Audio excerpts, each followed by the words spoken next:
I had a thought in the last couple of days, and that actually came into focus in Philippians chapter 4, verses 2 and 3. Let me read it to you. Philippians 4, 2 and 3. It'll be on the screen. I plead with Euodia, and I plead with Syntyche to be of the same mind in the Lord.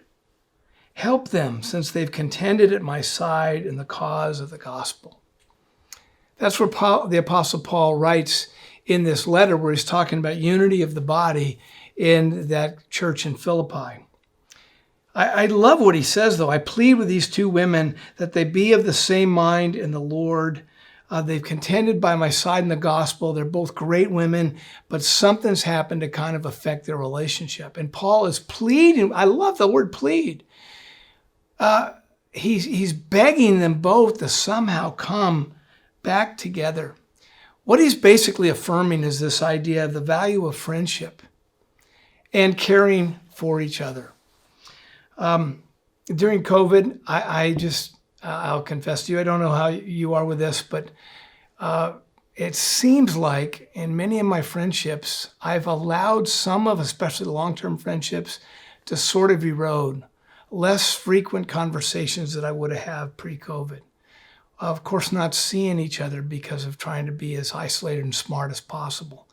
And yet, in the midst of all that, yeah, I'm busier. Yeah, it's tougher, but I get into this kind of groove of settling into my own brain. I don't know if you're experiencing that or not.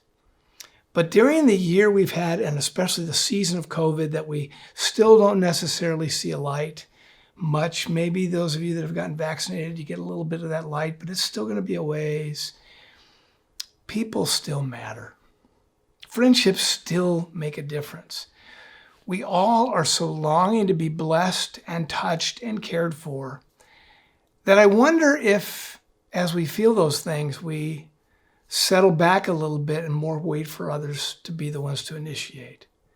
Not sure what happened between these two women, to Euodia and Syntyche, but Paul pled with both of them to somehow come together and be of the same mind. So here's my little thought for you today and maybe this week. Perhaps there's someone that you haven't thought of in a while. Maybe it's someone that they could really use a phone call or a text or even a letter. Maybe there's someone you've been a little bit estranged from. Your last encounter was a little weird.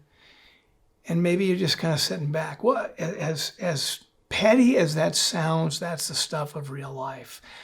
Well, you got to realize in the scriptures, we'll see these kind of lines that the Bible reminds us, God reminds us that the little things in life do matter. And our relationships with one another are not the little things. So perhaps this day, as with these two women that Paul loved so much and wanted them to somehow come together, perhaps we can ask God to bring to mind someone that we could initiate with, reach out to. Someone that we could be the one to risk on behalf of the relationship and the person. So that's my thought for today. Perhaps today, God can use you to bring light to someone in your life so that you will be of the same mind. Philippians 4, verse 2.